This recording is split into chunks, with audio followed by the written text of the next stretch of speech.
Assalamualaikum dan selamat sejahtera, bersama lagi dengan Cikgu Erni. Okey, apa khabar semua? Cikgu harap awak semua sihat dan ceria selalu. Okey, mari kita mulakan pembelajaran kita tentang pendidikan seni visual, pendidikan khas tingkatan 4. Okey, minggu lepas kita dah tengok tentang tokoh seni halus, dan hari ni kita akan tengok pula tentang fungsi dan tradisinya. Okey, fungsi dan tradisi untuk kraft tangan semua tu ya. Okey, kita tengok tentang peralatan. Okey, peralatan. Okey, kita tengok ini adalah keris. Keris ni digunakan untuk sebagai alat untuk mempertahankan diri. Okey, ini adalah bahagian sarung dia. Okey, ini adalah bahagian dalam dia. Bahagian dalam dia. Okey, seterusnya alat permainan. Alat permainan ni contohnya gasing pangkah dan congkak. Okey, gasing ni macam mana? Okey, awak dia akan lilit tali, kemudian dibaling. Dibaling, gasing tu akan berpusing. Okey, dia juga dibuatkan pertandingan. Okey, macam tu juga dengan congkak. Congkak ni biasa tengoklah kot. Sebab mungkin di rumah ada, di sekolah pun ada ya. Okey, kemudian kita tengok tentang seni bena. Okey, seni bena ni biasanya memang seni bena rumah atau istana lah. Okey, kita tengok tentang rumah kutai perak ni, rumah yang tinggi. Okey, di kampung-kampung memang ada rumah-rumah macam ni sekarang. Okey, dia akan ada ruang dapur, serambi, rumah ibu, anjung dan selang. Setiap satu ni ada fungsi-fungsinya.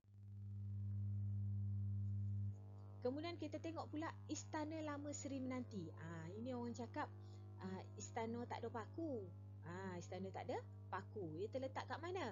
Dekat Seri Menanti, dekat Kuala Pilah Negeri Sembilan. Ya, ada peluang kita boleh pergi ke sana.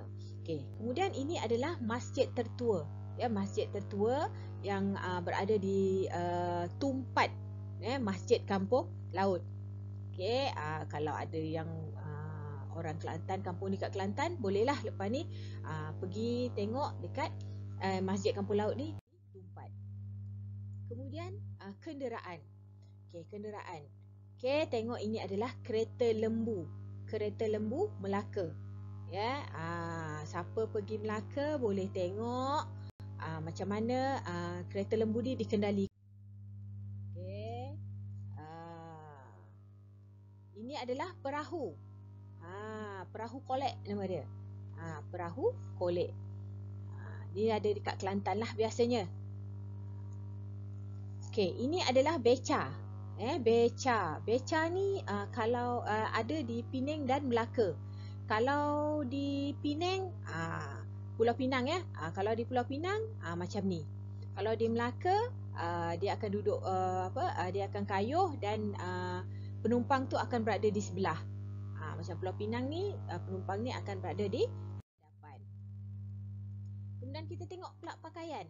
Kita tengok tradisional Melayu.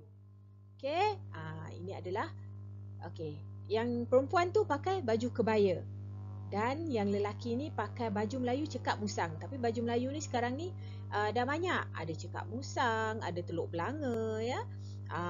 Kita boleh buat mana yang selesa lah, tapi kalau yang ini adalah cekak musang. Kalau cekak musang lehernya macam ni. Ada juga orang buat baju kurung cekak musang. Baiklah, ini adalah tradisional Cina. Okey, yang awak tengok sekarang ni adalah samfu. Tengok baju dia tu ada berbutang ya, dan nampak kemas lah untuk perayaan. Okey, dan biasanya digunakan jugalah untuk majlis-majlis rasmi kan. Bukan rasmi apa, perayaan diorang kaum Cina. Okey, yang ini adalah Cheongsam. Okey, Cheongsam ni dia mempunyai potongan labuh ataupun singkat dan dia berbelah di tepi. Okey, tengok collar dia macam mana. Okey, ini collar dia. Ini bukan teluk belanga tadi ya. Collar dia tinggi sikit. Okey, seterusnya. Okey, kita tengok lagi pakaian tradisional India. Okey, ini adalah dhoti. Mungkin awak jarang tengok lah. Tapi kalau ada perayaan tu mesti ada yang memakai dhoti ni. Kain tu panjang dan dilipat ataupun dililit di pinggang menggunakan teknik-teknik tertentu. Okey, seterusnya adalah sari. Okey, sari.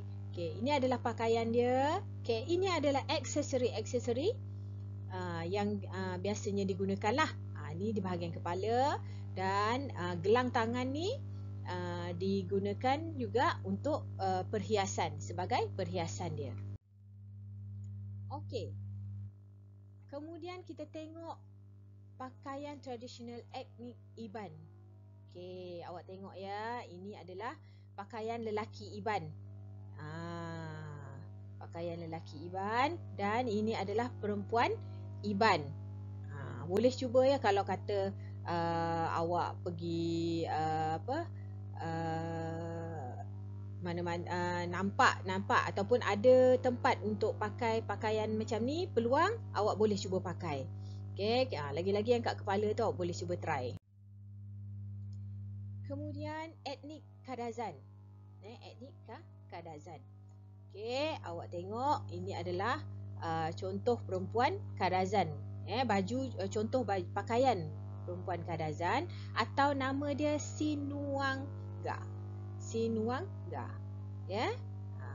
Sinuanga. SINUANGA. Sinuanga. Okey, ini adalah pakaian lelaki Kadazan. Kadazan, ni Kadazan dipapar. Okey, ini adalah perhiasan di kepala dia. Namanya sigal. Sigal. Okey, seterusnya kita tengok tentang perhiasan diri. Okey, kita ada cucuk sanggul. Cucuk sanggul ni yang awak letak dekat kepala tu kan? Cucuk sanggul ni. Okey, kemudian dokoh. Dokoh ni biasanya kalau pakai kebaya ke, dia akan pakaikan lah. Dia akan pakai. Dan ada juga macam penari-penari kan, dia pakai baju Melayu ke, dia akan pakai. Okey, seterusnya adalah gelang kaki. Gelang kaki ni sebagai hiasan ya. Kalau awak tengok penari-penari tu ke, dia akan pakai. Kalau orang pakai kebaya pun cantik je dia pakai dengan kaki dia. Kemudian ini adalah pending. Pending ni apa? Pending ni lebih kurang macam kepala tali pinggang. Tapi yang ini jenis cantik punya. Jenis cantik.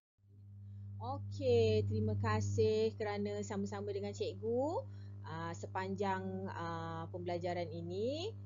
Cikgu harap awak semua boleh faham dan akan buatlah latihan-latihan yang cikgu akan bagi dalam apa bentuk sekalipun.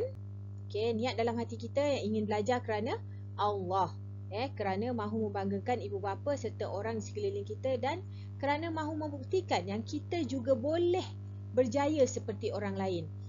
Jangan bagi orang pandang rendah pada kita. Okey, cikgu nak ucapkan terima kasih.